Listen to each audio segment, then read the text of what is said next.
Maoist నేత Gade ఇన్నయ్యను NIA arrest చేసింది. జనగామ జిల్లా జాఫర్గఢ్లోని మాయిలు ఆశ్రమంలో ఎన్ఐఏ అధికారులు మరోసారి సోదాలు నిర్వహించారు. ఇప్పటికే అదుపులోకి తీసుకున్న గాదే ఇన్నయ్య ఆశ్రమానికి మరోసారి తనిఖీ చేశారు. గాదే ఇన్నయ్య స్వగ్రామమైన సాగరంలో తనిఖీలు కొనసాగుతున్నాయి. ఏకకాలంలో ఆయన మాయిల్లు ఆశ్రమంతో పాటు స్వగ్రామంలోని ఇంటిని క్షుణ్ణంగా తనిఖీలు చేపట్టారు. ఆశ్రమంలోని ఇన్నయ్య ఇంటి పరిసర ప్రాంతాల్లోకి ఎవరిని అనుమతించని అధికారులు ₹1,00,000 నగదును, కొన్ని పేపర్లను సీజ్ చేసినట్లు తెలుస్తోంది.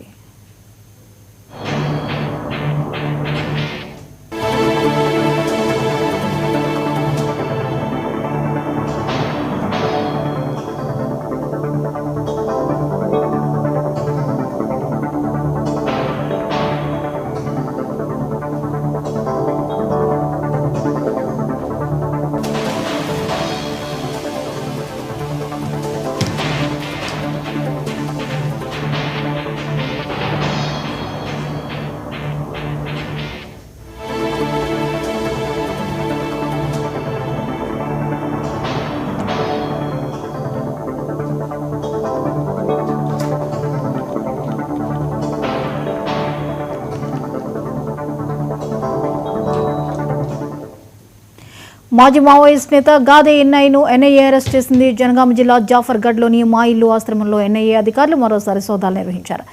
ఈ అంశంపై మరిన్ని అప్డేట్స్ ని మా ప్రతినిధి శ్రీధర్ అందిస్తారు. శ్రీధర్, ఎన్ఐఏ అధికారులు మాయిల్లు ఆశ్రమాన్ని తనిఖీలు చేస్తున్నట్లుగా తెలుస్తోంది, వివరాలేంటి?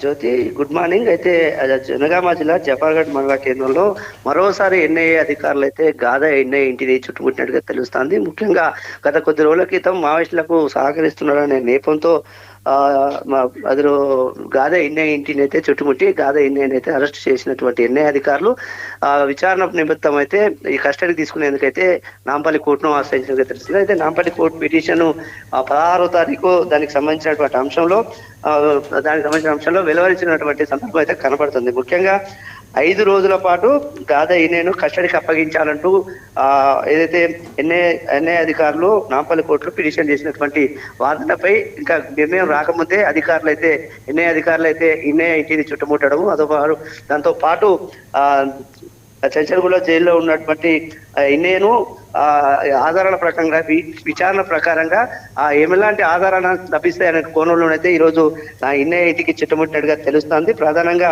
జఫర్గఢ్లోని మాయిల్లు ఆశ్రమంతో పాటు తన నివాసంలో ఉన్నటువంటి పరిసర ప్రాంతాల్లో ఉన్నటువంటి ఇళ్లపై సోదాలు అయితే నిర్వహిస్తున్నటువంటి సందర్భం కనబడుతుంది. దీంతో పాటు అక్కడ ఉన్నటువంటి చుట్టుపక్కల ప్రాంత వాసులకు సంబంధించినటువంటి ఇన్నయ్యకి ఎవరెవరు సంబంధాలు ఉన్నాయో వారికి సంబంధించినటువంటి ఇళ్లలో కూడా సోదాలు చేసే అవకాశాలు ఉన్నట్టుగా అయితే ఇక్కడ అధికార వర్గాలు చెప్తున్నాయి. మొత్తంగా ఎన్ఐఏ అధికారుల జఫర్గఢ్ మండలంలో మరోసారి ఉదయం తెల్లవారుజామునే బృందాలుగా చేరుకొని ఇక్కడ దర్యాప్తు చేయడం అయితే సంచలనంగా మారుతుందని చెప్పుకోవచ్చు. జ్యోతి, రైట్, థ్యాంక్ యూ శ్రీధర్.